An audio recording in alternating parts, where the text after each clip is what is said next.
بسم اللہ الرحمن الرحیم۔ سوال: بعض اوقات خیال آتا ہے کہ ابھی کافی زندگی موجود ہے تو پھر کیوں شور مچائیں اور عمل کریں؟ جواب: 3 لوگوں کا کہتے ہیں کہ ان کا شور مچانا جائز ہے۔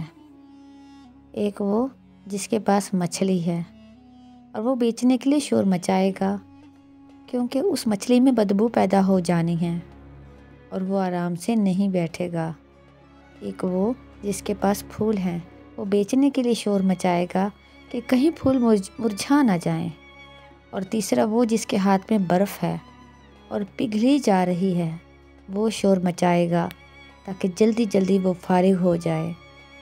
اب جوانی جو ہے وہ جلدی جلدی فارغ ہو جائے گی تو اس کا پتہ ہونا چاہیے، لیکن ان سب باتوں سے جو اہم بات ہے وہ یہ ہے کہ جب پتہ چل جائے کہ زندگی پگھلی جا رہی ہے بلکہ ہاتھ سے نکلی چلی جا رہی ہے، سمے گزرتا چلا جا رہا ہے، تو شور مچانے کا وقت ہے کہ یا اللہ میرے ہاتھ سے میرا اپنا آپ نکل گیا۔ جب میرے ہاتھ سے میرا اپنا آپ نکل گیا تو پھر تو میں مکمل بے بس ہو گیا، اور جو کچھ اس نے حاصل کیا ہے، یہ ساری کی ساری چیزیں کسی اچھے سے یا برے سے آکشن مارٹ، نیلام گھر میں موجود ہیں، اویلیبل ہیں، تو انسان نے کیا کیا کباڑ خانہ اکٹھا کیا ہے۔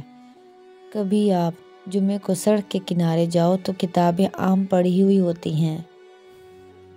آپ کی لائبریریوں کا یہ حشر ہے، پڑھنے والے لوگ جن کے گھر میں کم پڑھنے والے ہوں، کتابوں سے وہ محبت نہ ہو، تو اس کا جو وارث ہو جاتا ہے وہ وارث کی ساری لائبریری اٹھا کے بیچ دیتا ہے، بالکل سستی۔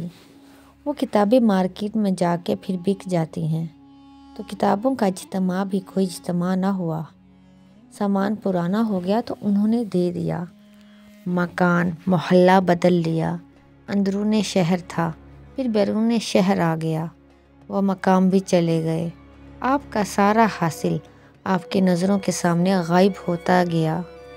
جب ایسا وقت آ جائے تو سمجھو کہ کوئی شے ہو رہی ہے، تو جو ہو رہا ہے وہ آپ کو پتہ ہونا چاہیے کہ کیا ہو رہا ہے، یعنی آپ کے جانے کے انتظامات ہو رہے ہیں۔ اگر جانے کے انتظامات ہو رہے ہیں تو تھوڑا سا شور مچا لو کہ یا اللہ تو معاف کر دے، یہ نہیں کہو کہ دیکھا جائے گا، سب کچھ یہیں سے دیکھ کے جانا ہے۔ اس نے صاف فرما دیا ہے کہ جو یہاں اندھا ہے وہ آگے بھی اندھا ہی ہوگا۔ جس نے یہاں نہیں دیکھا اس نے وہاں کیا دیکھنا ہے، تو یہاں سے ہی دیکھ کے جاؤ۔ ایک چیز ضرور کر کے جانا، اپنی توبہ کو منظور کروا کے جانا، اسے یہاں نہ چھوڑ کے جانا۔ کبھی بیٹھ کے اکیلے میں یہ ضرور کر لیا کرو کہ یا اللہ میری غلطیوں کی توبہ۔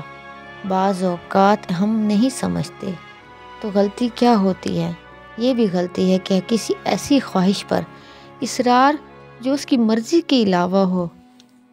ہم نے جو بھی خواہش تیری رضا کے خلاف کی وہی ہمارا گناہ تھا، اور ہم نے ساری خواہشات ایسی کی کہ ہم یہاں ٹھہرنا چاہتے ہیں۔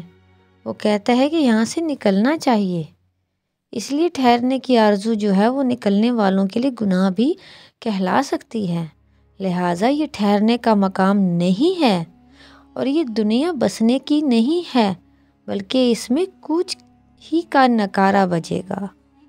تو یہ شور مچانے کا مقام ہے کہ کوچ کا منظر تیار ہے، اور کوچ اجتماعی بھی ہو سکتی ہے لیکن انفرادی کوچ تو ہو ہی رہی ہے۔ یہ ایک دن کا نام نہیں ہے بلکہ لگاتار ہر روز کا نام ہے۔ کہتے ہیں سورج جب غروب ہوتا ہے تو ساری فضا میں ایک اعلان ہوتا ہے کہ لو آج کا دن بھی مر گیا، ایک دن اور رخصت ہو گیا، اب تو ایک دن اور قریب آ گیا۔ اسی طرح کچھ سورج تیرے اور باقی رہ گئے ہیں، ان کو ذرا گن کے حساب کے ساتھ چلانا۔ اور بعض میں یہ نہ کہنا کہ اچانک پھول 2 دن کھلے مرجھا گئے، پھول نہیں مرجھاتے، وقت پورا ہو جاتا ہے، اس لیے اس بات کا بڑا دھیان کرنا۔ اور ایسا نہ کہنا کہ ابھی تو ہمیں پتہ نہ تھا۔ اللہ نے کہا ہے ہم نے موت اور زندگی کو پیدا فرمایا یہ دیکھنے کے لیے کہ کون اچھا عمل کرتا ہے۔ یہ انسان ہے تو ایک میت مگر زندگی بن کے چل رہا ہے، اور اس کا ایک نام رکھا گیا اور پیدا اس لیے کیا گیا کہ دیکھیں اس کے اعمال کیا ہیں۔ تو اپنے اعمال کا حساب رکھنا چاہیے۔ حضرت واصف علی واصف، حوالہ گفتگو والیوم 12، صفحہ نمبر 180، 181، 182۔ اللہ تعالیٰ حضرت واصف علی واصف رحمۃ اللہ علیہ کے درجات بلند فرمائے، آمین۔